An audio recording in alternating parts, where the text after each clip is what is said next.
तो आप लोगों को पता है कि आज हम लोग यहाँ पर क्यों बैठे हैं? हाँ सर, स्क्वाड पिक करने के लिए नहीं, कलेश करने के लिए। तो चलिए श्रीलंका के खिलाफ स्क्वाड पिक कर लेते हैं। जी आपकी राय क्या है कि कौन टी20 में कप्तान होना चाहिए? क्योंकि हार्दिक तो फ्रंट रनर नजर आ रहे हैं। नहीं देखिए, क्रिकेट में फ्रंट रनर जैसी कोई चीज नहीं होती। दोनों रनर दौड़ते हैं तो कोई फ्रंट और बैक नहीं होता है। और मेरी समझ से सूर्या को कप्तान होना चाहिए। पर जी ज्यादा एक्सपीरियंस तो हार्दिक को है ना। देखिए एक्सपीरियंस की बात अलग है, पर हार्दिक धोनी का फैन है और सूर्या कौती का। बाकी आप समझदार है। खैर चलिए, कप्तान का तो हो गया, स्क्वाड पिक कर लेते हैं। तो हमारे लिए टी20 में सबसे ज्यादा कंसिस्टेंट रन कौन बना रहा है? ओके, ऋतुराज गायकवाड़ बना रहा है। ठीक है, इसको दोनों फॉर्मेट से ड्रॉप कर दो। और ये हमारे लिए अभी किसने शतक मारा लास्ट सीरीज में? शर्मा ने ना। हाँ, इसको घर में रहने को बोलो, इसको भी ड्रॉप कर रहे हैं। और ये सैमसन के क्या रिकॉर्ड्स हैं? लास्ट ओडीआई में इसने शतक मारा है, इसको भी हटा दो। खैर यार, बहुत ड्रॉप कर लिया, आप किसी को सिलेक्ट कर लेते हैं। ये अपना रियान कैसा खेलता है? सर आखिरी सीरीज में तो उसने बहुत ठगा है। अच्छा हाँ, तो इसको दोनों फॉर्मेट में डाल दो। और ये अपने ये गिल भाई के क्या हाल है? सर उसका तो सारा का सारा रिकॉर्ड खराब हो गया जिम्बाब्वे के खिलाफ। मैं तो कहता हूँ टीम से ही हटा दें। नहीं, टीम से हटाना थोड़ा ज्यादा हार्श कॉल हो जाएगी। ऐसा करते हैं, इसको वाइस कप्तान बना देते हैं, दोनों फॉर्मेट। जी सर का भी ठीक है। आते संगी भैया बवंडर मचा दिया, मतलब ऐसा स्क्वाड घोषित कर दिया है कि उसको देखने के बाद पूरी जगह खलबली ही मची हुई है। वो भी कहते हैं कि इतनी सुख शांति मुझे पसंद नहीं है, थोड़ी लड़ाई झगड़ा हो तो थोड़ा सा मजा आता है। बेधड़क ज्वाइन कीजिए, लीजिए। हम लोग दूर से ही आनंद लिया जाए। वैसे अगर बात करें टी20 स्क्वाड के बारे में, तो सूर्य कुमार यादव को कप्तान बनना एक अच्छा खासा शौक था। उसके अलावा तो काफी चीजें सेटल्ड ही नजर आई। लेकिन जब मैंने देखा कि इसमें ऋतुराज गायकवाड़ या फिर अभिषेक शर्मा जैसे दोनों खिलाड़ियों का नाम नहीं है, तो मैंने कहा कि भाई साहब ये तुम क्या करते हो? मतलब अभिषेक शर्मा और गायकवाड़ जैसे कंसिस्टेंट प्लेयर्स को अगर मौका नहीं मिलेगा तो फिर आखिर टी20 कौन ही खेलेगा भाई? मतलब एक तरफ हार्दिक की कप्तानी छीन ली और दूसरी तरफ ऋतुराज को स्क्वाड में भी नहीं रखा। और जडेजा की टी20 रिटायरमेंट के बाद उनको ओडीआई से भी ड्रॉप कर दिया। वैसे इन तीनों में क्या ही कॉमन है? ज्यादा कुछ तो नहीं है, सिवाय इसके कि तीनों थाला के फैन हैं। ऐसा मैं नहीं कह रहा, ऐसा बाकी लोग कह रहे हैं। बाकी मैं तो कह रहा हूँ कि सिलेक्शन एकदम फेयर हुआ है, इसमें कोई चीटिंग नहीं हुई है। खैर अगर बात करें ओडीआई स्क्वाड के बारे में, तो भैया रोहित और विराट हमें दोनों नजर आएंगे, क्योंकि उन्होंने बोला कि अगर जीजी साहब चाहते हैं कि हम खेलें तो हम खेलेंगे। और फिर मैंने तो आपको पहले ही बोला था कि ये है एक पेंसिल और मेरे अब सारे वैकेशन कैंसिल। तो बस हो गई रोहित और विराट की छुट्टी कैंसिल और दोनों खेलेंगे ओडीआई। लेकिन देखो यार, ये एक बहुत ही अच्छा मूव है, क्योंकि आपको पता है कि इसके बाद जो नेक्स्ट टारगेट है हमारा वो है चैंपियंस ट्रॉफी। और हम वैसे भी इस पूरे सीजन अब बहुत ही कम ओडीआई मैचेस खेल रहे हैं। तो फिर गौतम गंभीर नए हेड कोच के तौर पर आए हैं, तो वो भी चाहते हैं कि जो सारे प्लेयर्स हैं वो उनके लिए रिस्पॉन्ड करें और खेलें। और मुझे लगता है कि रोहित और विराट ने यहाँ पर बहुत ही अच्छा डिसीजन लिया है इस सीरीज को खेलने को लेकर।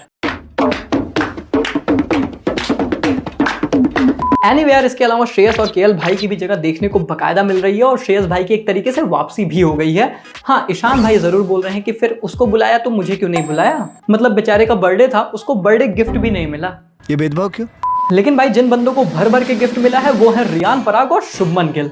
पर यार देखो, रियान पराग को लेकर कोई मैनेजमेंट को कुछ नहीं बोलेगा, क्योंकि आप लोग समझो यार, जब उन्होंने बोला कि मैंने वर्ल्ड कप टी20 का नहीं देखा, तो फिर वो टी20 में जिम्बाब्वे के खिलाफ परफॉर्म नहीं कर पाए। मैनेजमेंट ने इसीलिए दिमाग लगाया, उनको ओडीआई में लेकर आए हैं कि बंदा ओडीआई तो देखता होगा ना, तो ओडीआई में परफॉर्म करेगा, इसीलिए दोनों स्क्वाड में डाल दिया। गजब आदमी है यार, कोच कहाँ था? और फिर गिल भाई का तो तगड़ा ही बिल बन गया भाई। ये तो हमारे दोनों ही फॉर्मेट के वाइस कप्तान बन गए हैं। मतलब मुझे ये समझ में आता है कि हार्दिक ने बोल दिया होगा कि भाई कप्तानी नहीं देनी है तो ये वाइस कप्तान का लीचड़ापन मेरे साथ मत करो। लेकिन इसके बाद गिल भाई का ये बड़ा प्रमोशन उनके लिए बहुत बड़ी खुशखबरी है, क्योंकि क्या पता इसका यही मतलब हो कि टीम उनको लीडरशिप क्वालिटीज के तौर पर फ्यूचर के लिए ग्रूम करना चाहती है। हाँ, वो बात अलग है कि उनके ग्रूम के चक्कर में इधर ऋतु और अभिषेक भाई का करियर डूब जा रहा है। माधव, तुम पुलिस के सामने गवाही दोगे ना? ये लोग क्या कर रहा है मेरे साथ, गवाही दोगे ना दोस्त?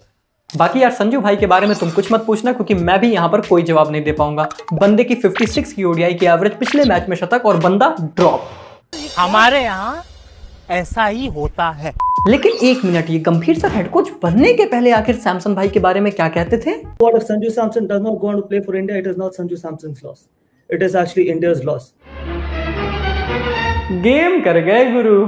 कोई कुछ नहीं बोलेगा, कोई कुछ नहीं बोलेगा। देखो यार, मैं समझता हूं कि आप सबको पिक नहीं कर सकते और एक स्क्वाड में आप कितनों को ही रखोगे, लेकिन यार संजू सैमसन की तो ना कोई कंसिस्टेंसी का इशू था, ना कोई प्रॉब्लम थी। जब जब आपने मौका दिया उस बंदे ने ओडीआईज में तो परफॉर्म किया ही था। और सबसे बड़ी बात तो यह है कि आप रिहान पराग को ओडीआई स्क्वाड में डाल देते हो, जिन्होंने अभी ओडीआईज में तो ऐसा कुछ किया भी नहीं है। टी20 में रखो, नहीं परफॉर्मेंस आई, फिर से रखो, चलता है। पर यार ओडीआईज में आप संजू को ड्रॉप करके, जो आपके लिए परफॉर्म कर रहा है, रिहान को रखते हो क्योंकि वो थोड़ी सी बॉलिंग कर सकते हैं, शायद उतना सेंस तो मेरे लिए नहीं बनाता। बाकी यार स्क्वाड में काफी कुछ इंटरेस्टिंग देखने को मिला और एक फ्यूचर को लेकर रोड मैप भी नजर आया। जैसे चैंपियंस ट्रॉफी को लेकर ओडीआई स्क्वाड में ये समझ में आया कि टीम अपने कोर को रिटेन कर रही है और इसी के साथ हम चैंपियंस ट्रॉफी में जाएंगे। लेकिन वहीं पर कुछ ऐसी कॉल्स भी थी जो काफी ज्यादा ऑब्जेक्शनेबल थी और समझ ही नहीं आया कि आखिर किस तरीके से स्क्वाड पिक किया गया है। उसमें से एक कॉल हो सकती है हार्दिक पांड्या को कप्तानी से ही हटा देना। इनफैक्ट अब वो आपकी टीम के लीडर ग्रुप में भी नहीं आ रहे हैं, क्योंकि ना वो कप्तान है और ना ही वाइस कप्तान है।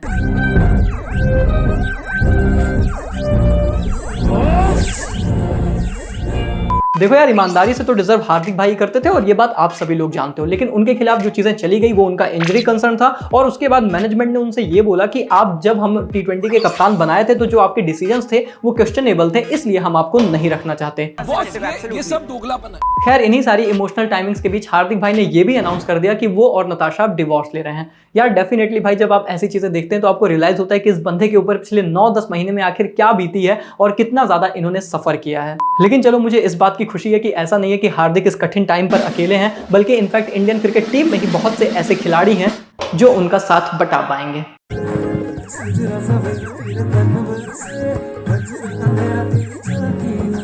खैर, आज वीडियो में इतना ही रखते हैं। अब आपके स्क्वाड में आप किसको देखना चाहते थे कमेंट में लिखकर बताओ। वीडियो पसंद आई है तो लाइक मार दो और जितना गुस्सा है सब्सक्राइब की बटन दबाकर निकाल दो। बाकी मौज देते लेते और करते रहो। मिलते हैं बहुत जल्द।